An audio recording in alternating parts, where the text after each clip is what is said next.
Hi, this is Kevin Gong. In part one of this video, I'm going to describe a simple way to checkmate with the king and queen versus the king.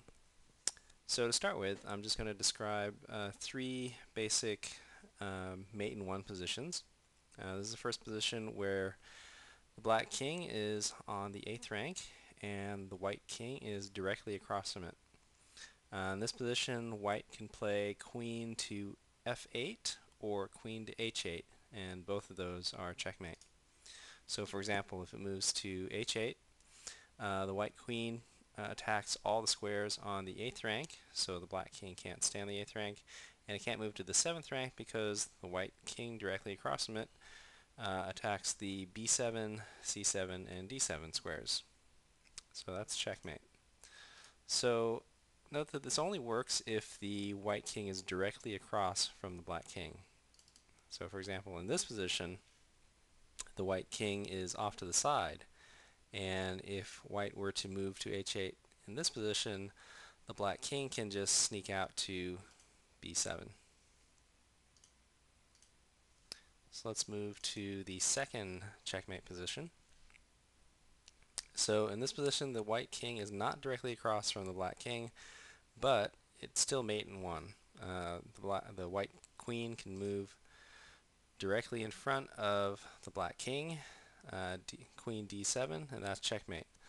Um, the queen attacks all the squares around the king, and it's protected by its own king at c6. So uh, this kind of checkmate will work as long as the king is close enough. In this case, if the king were at c6, d6, or e6. So that's the second mate in one position. And here is the third one. If the opposing king is in the corner, um, the white king doesn't even have to be that close. It could be as far away as c6 here, and then the white queen can move in, and that's checkmate. Okay, so those are the three basic mate in one positions with the king and queen. So what do you have to do to get to that point? Well, for one thing, you notice that the black king has to be on the edge of the board to be checkmated by the king and queen. So the basic idea is to trap the black king on the back rank, or actually any edge of the board. It could be the 8th rank or the 1st rank or the H file or the A file. And you put your queen on the next row, in this case the 7th rank, and in this case the black king is trapped. It can't move off the 8th rank. It can move back and forth, but it can't move down.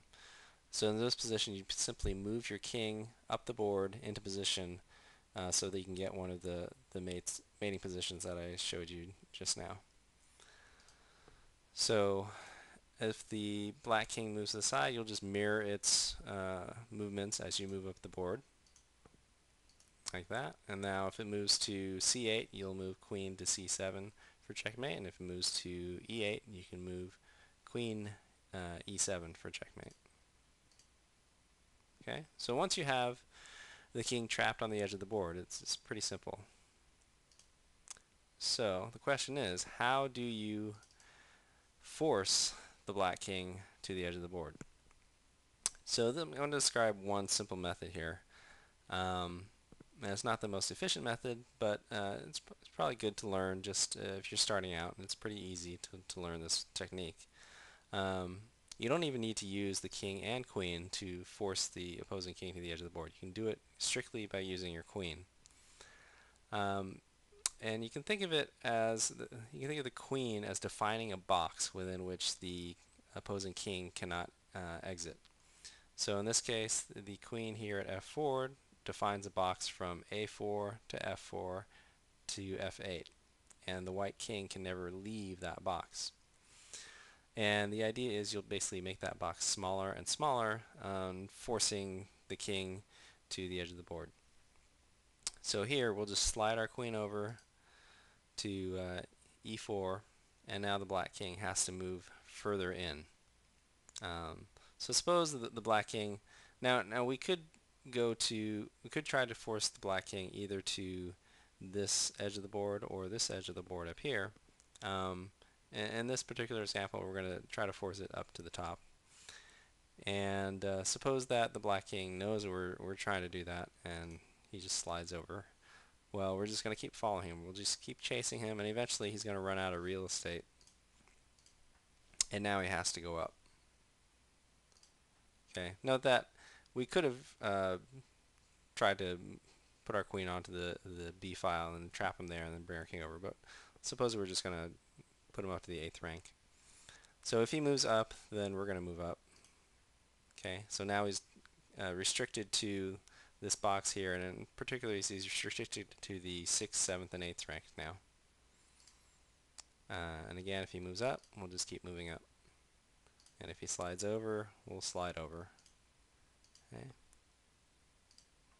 Okay, now we've got him trapped, and now we'll just bring the king up and finish it off.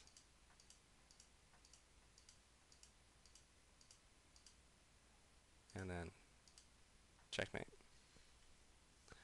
Okay, so when you're doing this, there's one thing that you should, actually I'll get to that in a second. Let me go back to the original position here. So this is great if this is black's move. It has to move closer in toward the corner. But suppose it's our move here. What do? We can't move our queen any closer. He'll just take us. So what you do here, if you're trying to use the same technique, is you can just use what's called a tempo move, which is we want to kind of leave our queen there and force it to be black's move. So we'll just move our king. So we'll move our king, say, here. Doesn't really matter exactly where we move it. But now we've got a position where it's black's turn to move. And then we can just use the same technique that I just showed you. So getting back to what I was about to say, which is one thing you have to watch for when you're doing this is when you're making this box smaller and smaller and smaller, make sure you don't make it too small. So it's tempting to move the queen to c7 here, since that makes a really small box, but it makes it too small because the black king is not in check, but it can't move anywhere. It can't move to the 7th rank because your queen's on the 7th rank, and it can't move to b8 because you've moved so close. So this is actually stalemate. The king is not in check and it can't move anywhere. So it's actually a draw. So you want to make sure that you don't make the box too small. So you want to trap the opposing king on the edge of the board, but you don't actually need to trap it in the corner to get checkmate. So since we're on the subject of stalemate, here's something else to watch for, sort of a common stalemate position that I've seen. So suppose here it's black's move. He moves to the side over here, and now if you move your king over to d6 or e6, that's stalemate as well. The white queen attacks the squares at c7 and c8 here, and also the diagonal d7 and e8. So the black king can't move anywhere. It can't move to any of these squares here because of the queen. It can't move here because you're king.